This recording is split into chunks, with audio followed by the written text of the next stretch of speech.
Mbote na bino balanzi église et société, tozali na sengo ya koyeba ete bozali ebele à travers le monde. Tofongo la numéro église et société ya mukona lelo na o etali érosion na commune ya Mongafula, plus précisément na Matadi Kibala. Ba habitant ya Matadi Kibala ba constata ki ba perte ya biloko na bango ebele na bambula o euti kobeta na mikolo oyo eleki tolanda. Que au monde il événement ndenge komi bebulume salemi ba trace ya ba érosion et poussani et tout ça nde yango sali ke lobi ba petit ba yaki ba détolé bandi kolongola ba biloko ndambu to bombisi pas ba voisin na minito to za sans abri donc to za nesila uvanda te eloko moko te bana bazokela na paroisse Kimangiste ngana zo débrier bon na moni ku eloko na koloba te parce que école pe ya bana faut préparer les sous ba minerval na bango et tout ça passe bazana privé moyen ku tout donc na koloba nini na ko expliquer ni na ndenge na évaluer yango et comment ba $8,500 ndenge na évaluer yango parce na komaka na tongi pena matériaux durables. Imaginez que bâtiment na mur de soutien là kuna nyo c'est coulé et ko beta na ndako na nga mais difficile te. Donc tu omoni yango boye so baluki na simomo na bâtiment na ba miro uti likolo ya ndaba ndako ezala ikuna nyo se ko suka pa na nga mais ndako na nga ningani te na construire yango pena na ba norme. Vraiment donc nazo réclé donc na regretté souci ya makasi mais na kosala nini na bandela wapi avec 500 francs na bandela wapi na ko bandela nanu wapi na 500 francs. Toti kaka na commune ya Mongafula kaka toujours na Matadi Kibala moko ya ba victime a perda ki ndaku na ye pe biloko na ye mususu ya valeur tolanda ye na micro ya église et société. Depuis na somba awa na sali awa 12 ans. Nasali 12 ans awa na kati ya lupango oyo quartier en tout cas ekufi biso nyonso na quartier to kimi quartier ese ekufi ebebi esili nasali 12 ans awa na mabele oyo eloko oyo to satandaki nango te mais na comprendre te euti wapi ebimeli wapi oyo ye kolia bandako boye utu kokoya ya ndako oyo premier jour nazalaki na hôpital ko nazalaki à l'agonie na vina nga nakutana na biloko boye te nga naza mwana centre ville tangu na esiye kosomba awa isengi na vanda na tonga na tongi pe loko ya malamu na valeur ya kibomwasi na boyi kosala kindumba na boyi koyiba na boyi kosenga na sala ki commerce nde na sombi mabele na tongi pe ndako ya valeur po ndako etele maboye marge ba mikanda nyonso ezalaki na garde-robe pe kweye kei mais na mwa image na mutu na dépenser au moins ba $35,000 à $35,000 pour ba plafond ezaki ya valeur ba carreau ya valeur ba salle de bain ezaki na kati en tout cas ba dépense nyonso wana na ndenge nafutaka ba maçon kolia na bango ba dépense nyonso wana ba ciment ba nini na sala ki mo ba $35,000 ki couloir ezalaki koto nyonso ba cuisine moyena koma kuna ezate puisque érosion ezali ba chambre ezalaki na ki plafond ezalaki na likolo nazalaki na ba salle de bain nazalaki na ba chambre nyonso ezalaki na ba plafond ba carreau nyonso ndenge bozomona ba mire yango elali ba colonne nyonso ndenge bozomona ndako nyonso ndenge sali ba fente bozomona donc nasalaki pena musala o mwasi asalaka o nyonso ezalaki installation ya courant installation ya courant nyonso oyo nazoyeba te ntango nazalaki à l'agonie bato balongola inga biloko nazoyeba te biloko misusu eza wapi biloko misusu ekwei na érosion nazoyeba kutu position te tala bafante ndenge esalami nazotambola kutu nazobanga. Thierry Michel, réalisateur ya ba film lokola Mobutu roi du Zaïre, Congo River pe misusu. Alobela kina o etali richesse ya République démocratique du Congo. Tolanda ye na micro ya église et société. Moi, je trouve que c'est un pays qui a des ressources fabuleuses. Chaque fois que je vais dans n'importe quelle région où c'est les richesses, parce qu'il y a la puissance du fleuve qui peut donner du courant pour toute l'Afrique. Il y a la forêt qui est une réserve d'oxygène dans le cadre de l'environnement et du problème aujourd'hui du réchauffement climatique. Il y a les ressources agricoles qui sont générales dans un pays où il y a avec le climat que vous avez équatoriale, on peut faire 2 récoltes par an. Il y a les richesses du sous-sol qui sont invraisemblables. Vous êtes le coffre-fort des minéraux les plus précieux qui permettent le développement des technologies et des pays occidentaux et asiatiques. Donc vous avez une jeunesse extrêmement dynamique. Vous avez tout pour être un grand pays. Et pourtant, vous êtes classé dans les pays, je crois que c'est dans les 5 pays les plus pauvres du monde. Donc voilà, il faut changer cette situation, il faut vraiment reconstruire. J'espère que le film va contribuer à aider la jeunesse congolaise, d'abord à trouver sa fierté, confiance en elle, et les moyens de reconstruire ce pays qui est quand même beaucoup détruit. On n'a jamais censuré. On m'a déjà censuré contre ma volonté, oui. Bien sûr, j'ai été interdit au Congo. Mobutu roi du Zaïre, d'abord le cycle du serpent était interdit, puisque j'ai été même arrêté, incarcéré. J'ai fait le stage, comme je dis, de Kinmazière, des cachots congolais, expulsés. Puis Mobutu roi du Zaïre a été interdit par Laurent Désiré Kabila. Puis après l'affaire Chebeya a été interdit, il n'a jamais été présenté ici. Ce film qui dit pourtant la vérité de cette affaire, aujourd'hui tout le monde est d'accord, ce film disait vraiment ce qui s'était passé. Et puis on a interdit L'homme qui répare les femmes sur le docteur Mukwege qui gênait le pouvoir à l'époque. Et aujourd'hui on me donne toute liberté de présenter ce film. Donc voilà, je me réjouis. J'ai vu le ministre de l'Information, il se réjouit aussi. Je pense qu'il a une vision différente de ce qui s'est passé dans le passé, et qu'on est dans une nouvelle ère où la censure ne peut plus opérer. D'ailleurs, il n'y a même plus moyen, avec les réseaux sociaux, avec les technologies d'aujourd'hui, je ne vois pas quel dictateur peut encore empêcher un peuple de connaître la vérité sur son histoire. Musala ya kotimola zelo esungaka mabota mingi tolanda moko ya ba trésor ya Kanluka alobaki comment est-ce que musala na ye esungaka ye na famille na ye tolanda. Oyo eza musala na biso pena tosalaka yango oyo. Musala oyo na bandango na 1982 tina kita na carrière oyo. Donc na carrière oyo musala tosalaka yango oyo banda to banda musala donc yango tolelaka yango pe to vivaka nango. Donc tozala musala musu tosalaka te. À part ça musala oyo yango biso musala tosalaka yango oyo. Yango tolelaka to bokolaka bana tangiselaka bana. Donc bon bana nyonso bazotanga na mbongo kaka oyo basi na biso totina bandako bavivaka na bambongo oyo baklasse ya bana na mbongo oyo donc makambo nyonso dépendra kaka na musala oyo kaka ya biso ya carrière oyo. Donc tozala musala mosusu tosalaka te à part carrière ti basi na biso ni topesela tobala ta me topesa bamasanga na mbongo oyo bana bazotanga na bambongo oyo. Donc musala mosusu eza te. Donc autrement ya koloba ezate donc musala biso yango ka biso musala to salaka yango. Bon biso ni to za boye nenga na za boye na za trésor na zo bimisa zelo na ngai nango zo mwana na to tchakuna na tchakuna mutuka eye soki mutuka eye epesi ngai mbongo na ngai ngapela longoli pourcentage na ngai na pesi na kolo ya esika oyo pe akabolaka yango na bato ya leta bazalaka awa bato ya mini bazalaka awa bazoka pe mbongo ya misala oyo.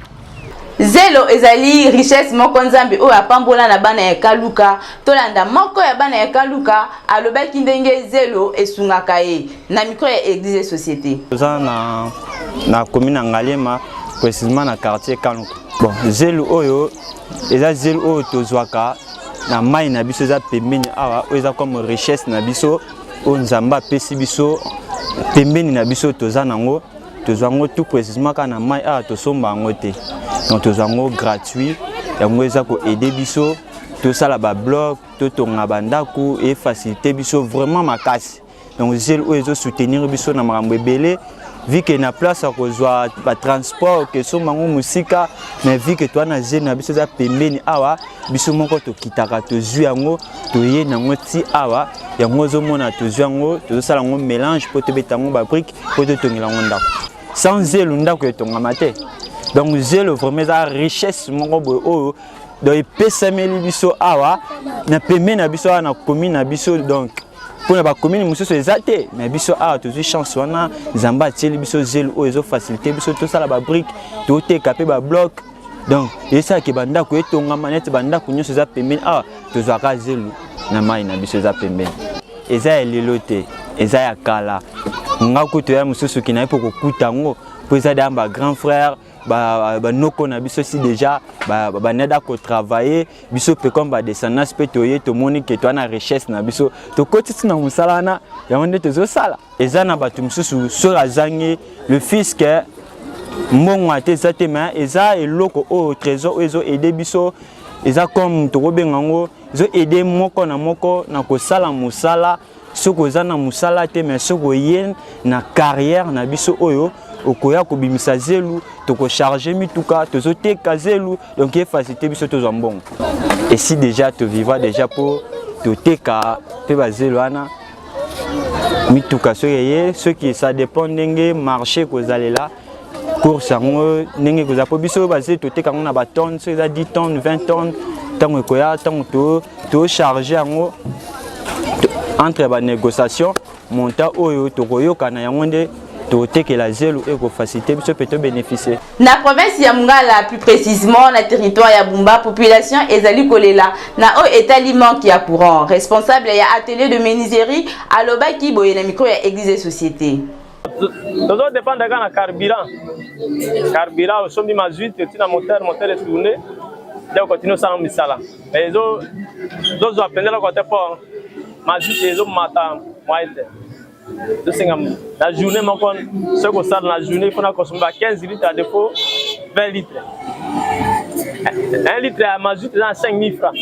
Ça, c'est calculé. Ça, c'est le gouvernement qui a gagné le courant, et ça malade. Le courant est atteint. Dans ça, il y a une machine. Machine, il y a un courant. Le gouvernement a fait ça le courant. Il y a un courant, il y a un groupe.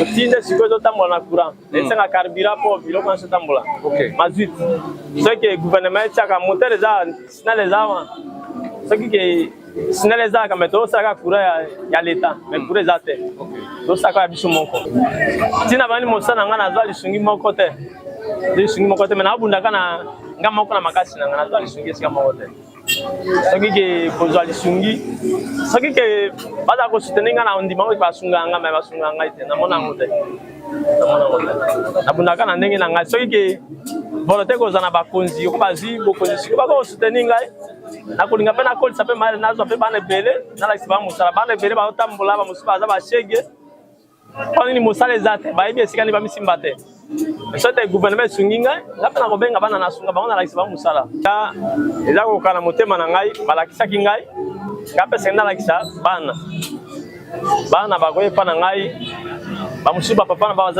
ba koza na possibilité te ba ye pa na ngai na sungi bango na kwati bango na télé na former bango malem beti simami ko ba ko ba technicien eza bolamu ya bango soki ba okanisa nga sima mikolo eza bango mais soki te l'état na biso akoko soutenir nga po nga pe nazolakisa bana nakoko soki nalingi nalakisa bango te nalakisa pete mais naza na volonté ya kolakisa bana baza ebele nazolakisa bango nazoforme bango bazosape misala mpela etwingisaka bana ya Bumba na province ya Mungala bareporter ya église et société bakitaki sur le terrain po bayeba réalité oyo ezali kuna moko ya bahabitant ya Bumba alobaki boye na micro ya église et société tolanda tozomona pasi na mboka na biso ya Bumba ya liboso bino bakonzi ya leta lokola bakonzi na leta bazomona biso te biso lokola baeboso no boye tokotambola na mai ndenge nini lisungi ezali te toza na bana toza na basi ndako ezindi tokomi bafazer mbala na mbala soki atindi mbongo bakonzi na leta bazoliela biso mbongo wana tango azotinda mbongo bakonzi na leta bazozwa mbongo wana bazolia yango nako po ekome pa bopa na biso soki akotinda mba mosusu pesa bango ata sami bazokata 50,000 bango bapesi biso 50,000 ya mibale bato bazindi lokola biso tozindi epa bopoke moto baye bagete bato bazindi pa bo ezali bongo te bazozwa nde bato bazindi te lokwa bato ya mokili bazozwa mbongo wana bazokabola na bango bo biso bato tozinda seke fe soki ezali boye batika kotindela biso bakado yango po ke tosi tomesani pe na mai yango po tango ezotinda baotinda bakado yango obele bino bakonzi nde bozozwa biloko wana bosalela yango siko biso bato tozozinde pabo tokobeneficie te soki ezali ke gouvernement aotala biso te asepeli na biso te seteniti ke batungisa biso batika konore biso na espoir batika biso to vanda ta bongo poto meseni pe déjà na mai olobaki kete bozoa bokabola biso mwa eloko moke o ke to bika na yango na bana na moya esika ya kovanda bana kobela mai ezali ya mabe siko mokonzi ya leta azotika biso bele boye bon pela oyo eleki meme pela ano na seti pela oyo eleki pela ano na seti ibandimi na biso kuna eye pe na biso bo po pela ano na seti esukaka na se kuna me pela oyo eleki na seti yango esuki tina rai yao bon awa na rai tokobika ndenge ni bandako nyonso ekiti na se bana na biso tokomi balobi na biso tovanda pa boye na hôpital général. Hôpital général tango tozovanda bana malade okovanda na mwana mokomoko mibale omoni akotamine maladi kokoto hôpital po kende na hôpital il faut asenga yo mbongo bakoloba ote basalisa ya pamba epa bon hôpital tozomona ka malonga te tosala boni tokufa kaka boye leta azomona biso te. Ba trésor ya Kanluka ba s'organiser moko ya ba responsable alobaki bona micro exige société tolanda. Tozana kati ya carrière ya Selembao, carrière Boutabaku Roger. Carrière ya Selembao, carrière Makelele mais référence ya Selembao. Mais propriétaire eza Boutabaku Roger. Bien reconnu na l'état. Donc ba droit nyoso oyo esengaka ya l'état pour exploitation biso to futaka yango tozana ngo. De to futaka pe na batamine bayaka soki to pesi ba mbongo na biso na tango ba facture na biso yaka ba yeba tikili so ba facture na biso donc toza pena en ordre et en ordre. Ezana liboso matière première pour la construction. Ciment oko sala ngo ndako na ciment ya pamba te. Feza na zelo. Oko betela ngo brique, oko sala crépage, oko sala nyonso na sable. Alors yangwana donc ezana ti matière premier pe oya mboka na biso à part net na construction. Tozana bato batangisi bana bango université. Tozana bato bazo futa ba loyer na basi na bana na bango kaka awa. Baza ko s'organiser vie na ye pena ozomona pena kete mobali. Mutu pa bimina nzela pa zomone mobali. Kaka na vie oyo. Ezaka likamutu na yonde e sala po mutu musoko zo mbonga na okanga yote yo zo ngo sala bo. Yo moko mutu oyeba ko sala nini na nini. Na tonga mbula tozaka ba frappe pour ko bimisa pena ti quantité mbula beti na pokwa nyoso ekei loko eza musana biso to mesana des années to yaka kaka pona ke susu wapi ata lobi beti susu memi yango na ko yaka kaka po yango na nde musala na ezali ko la mesa nanga nelanga bon soki na kotanga ba camion na ba camion 10 tonnes soki de sina sel neti 20 camions multiplié par 10 tonnes. Si on a essayé ba camion mineno ya ba pina minene. Soki pe ndenge yaka. Soki na sel neti 15 camions, 20 camions multiplié par 20 pour yaza 20 tonnes. Ozomona. MTBL Group ezali na solution ya bokolonio so bozali na yango. Bolanda élément oyo.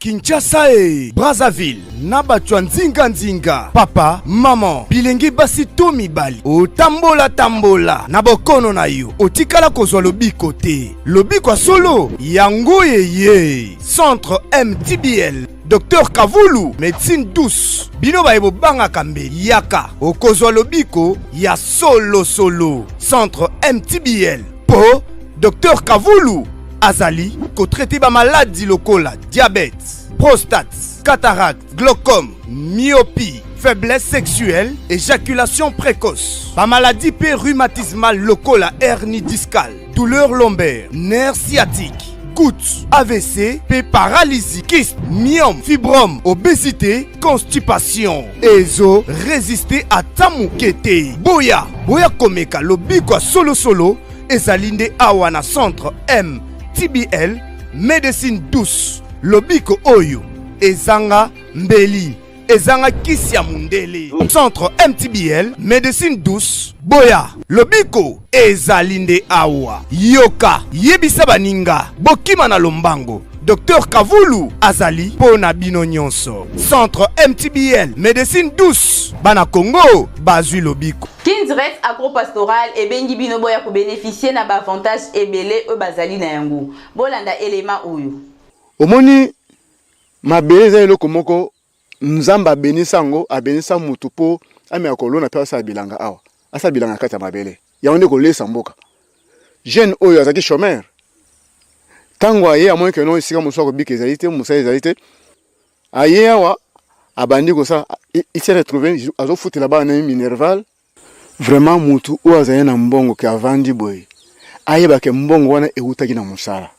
Soka avansi mbongo na ndako, esa eloko mote, eza manka gagner.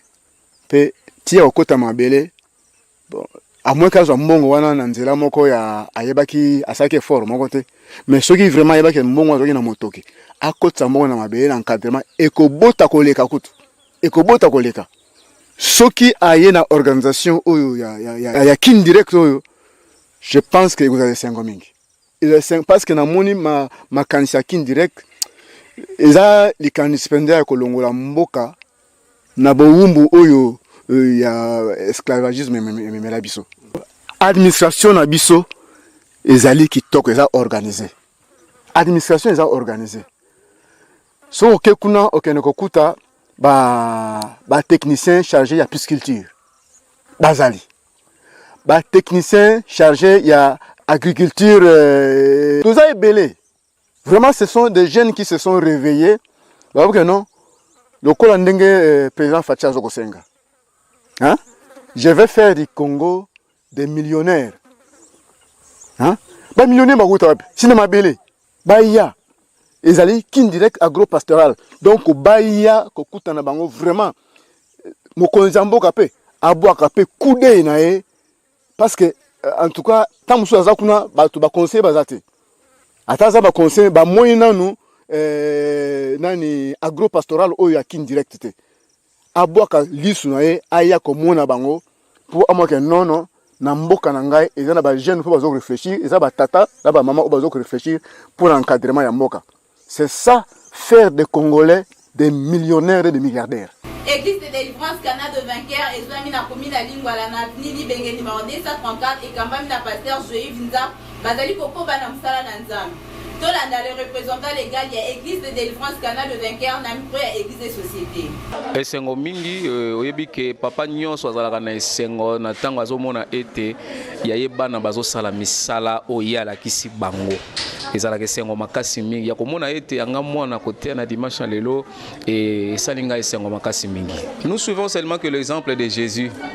Si Jésus-Christ envoyait les disciples pour aller faire toutes les nations les disciples, azotinda ba disciples bakende kote ya même kokende ko bondela pona batu et bongo biso toza ba exemple na ye non ça dit nous suivons toujours l'exemple de Jésus et que ya kotika pe aussi musala et bible lobi elanga na nzambe za munene me basali bazali moke donc ça dit biso nyonso toza pour que ya kosala musala ya nzambe nzamba bengi mutu na mbela na ye. Moi je suis pasteur pour votre information, mon fils là il est apôtre donc ça dit lo lengo ngana kosala makambo zate lo lenge ya kosala makambo donc ça dit quand les gens ou le peuple de Dieu va bénéficier na moi tant que pasteur et Seigneur va bénéficier aussi na lui tant qu'apôtre parce que bisono toujours sala musala nzambe na bato bakangela kabala na bango musala oyo na sadi bako kangela bango musala oyo pourquoi parce que musala oyo pesameli bisonyoso.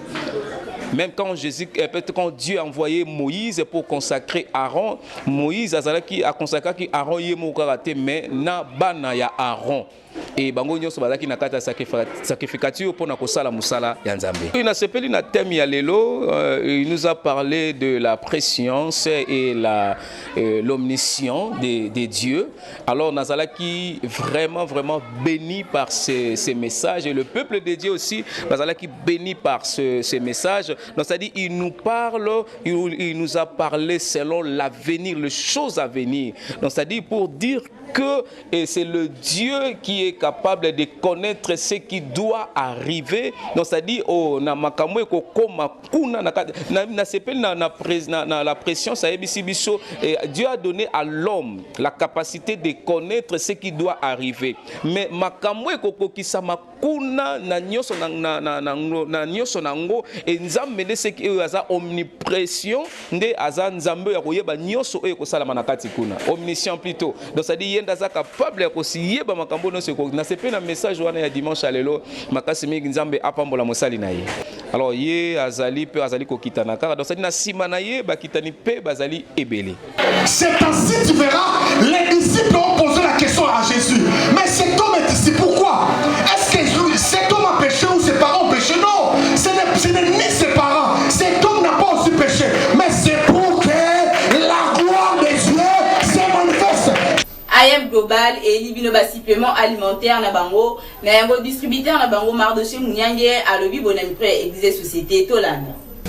Mbote bandeko bisika nyonso bozolanda biso pesi bino mbote ezandeko na bino Mardoché et les Amunyange azali membre très fier de l'entreprise Alliance Une Manche Globale. Les entreprises il y a ba distribution et ba supplément alimentaire. Pourquoi tu veux intervenir liboso na bino, c'est parce que nous sommes chaque fois exposés na auto benga baradico libre. Ce sont des choses ozo qui affectent nous autres na biso. Ils ont causé tellement de dégâts et aux ala et là, on a la maladie, on a la maladie chronique, non surtout au début. Alors, sur ce, la chose où ils ont la capacité à couper sa guérison, d'abord, ils ont du lot. Alors, la nourriture, c'est là, Nations Unies, OMS, à l'objet, une personne pose en bon état, il faut aller à 5 sortes de fruits et 5 sortes de légumes. Alors, imaginez ici à Kinshasa manger 5 sortes et 5 sortes de légumes, c'est un peu difficile. Mais si vous n'avez pas la capacité de prendre les fruits ainsi que les légumes, vous avez la capacité de prendre un supplément alimentaire de haute qualité qui viendra maintenant combler les vides. Il y a Babiloko Oyotozosanga. Alors, entre autres, chez nous, nous avons ce qu'on appelle les completes. C'est un supplément alimentaire de très haute qualité. Ça vient maintenant pour renforcer notre système immunitaire. Comme on a complète. C'est tellement important.